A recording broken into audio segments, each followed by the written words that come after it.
What's up guys, it's Kutek here, and we are going to do a tutorial in Forza Horizon 5. A few weeks ago when I tried to do these danger sign challenges, I could not get a 3-star at all. I wasn't even close. For this jump right here, I had to get 3 stars, and it's at what, 850 feet. Now it says I've beat it obviously, but I had to figure out a lot of stuff to like actually get it to work. I'm going to show you guys what worked for me to get this 3-star. I had to do a lot of stuff with my car and tuning and upgrades, but it's really not too bad. You can always resort it back to default after you do this challenge. So this was the car I had to use for the challenge. Yeah, so in the festival playlist it said with the car like hit 3 stars on a danger sign, and I was trying it over and over again. I couldn't figure it out. So I just hit the stock car like I do right now. So I'm in the stock car right now, and I'm going to show you guys, I'm going to do this danger sign right here. I'm going to show you guys what was happening. And this is me like actually going full speed. So that's not the best run up. You could probably run up from way back there. But I'm just going to hit this sign and you're going to see how far off I am from the 3-star feet mark. Oh, that really wasn't bad. 735, I mean that was actually not bad, but if I tried to do it over and over again, I would still get under 800, and I was just losing hope at that point of this even working. So first, let's go to the house and see the upgrades to the car we can use to help it make the jump easier. Alright guys, so the first thing we're going to change with our car to get the 3-star danger signs is going to our upgrades and tuning section and doing downforce. If you have a higher downforce, it's used in like racing, so if your downforce is high, it keeps your car planted on the ground.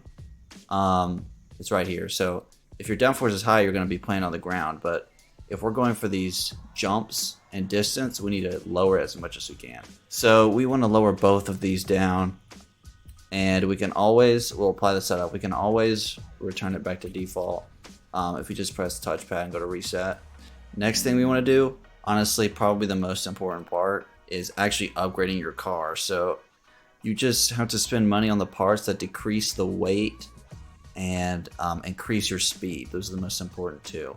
And once you put those together, you're gonna get a lot more air than you were before. Okay, so first we want to look at upgrades that would decrease our weight. So I'm gonna go over to the aero and appearance section. So right here we have a rear wing, and obviously if we took off this rear wing, it would definitely help us make this jump because we're just going to be lighter. So yeah, I also bought these brakes. Because if you click triangle, you can see that weight stat compared to the stock. It goes down by about 21 pounds. So that means more airtime for us. So I bought that. I'm going to put that on. Make sure I installed it.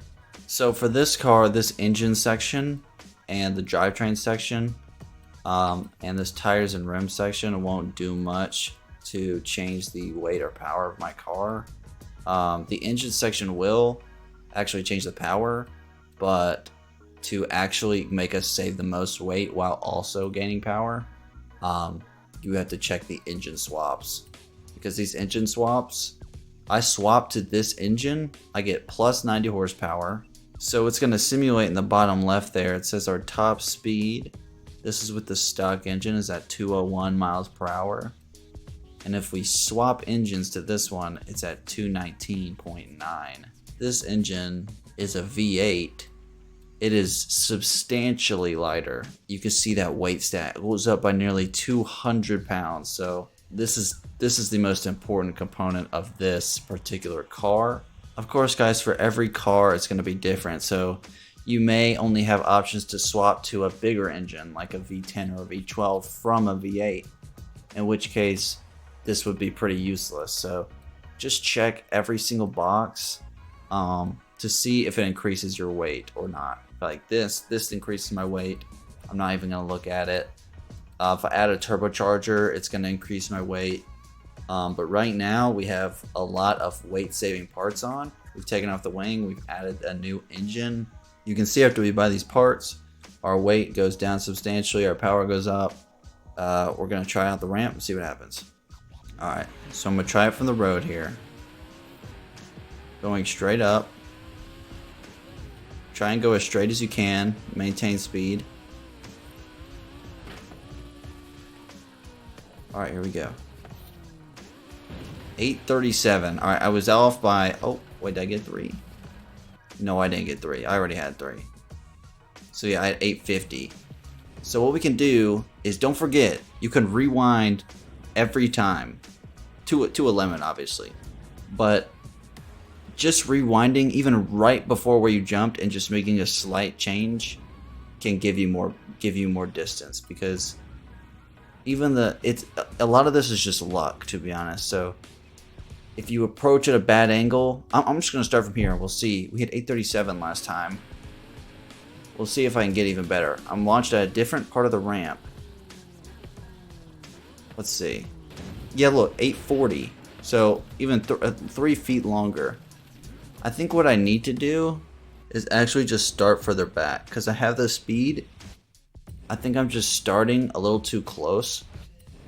So I'm going to just drive back as far as I can.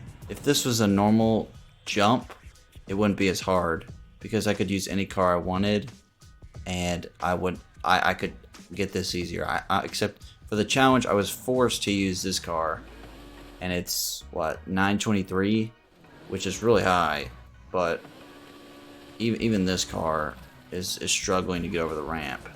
All right, I'm restarting from way back here. I got some air there. I don't really want to. I'm rewinding again. I need to hit this left part. I need to hit this part on the left. It's way flatter.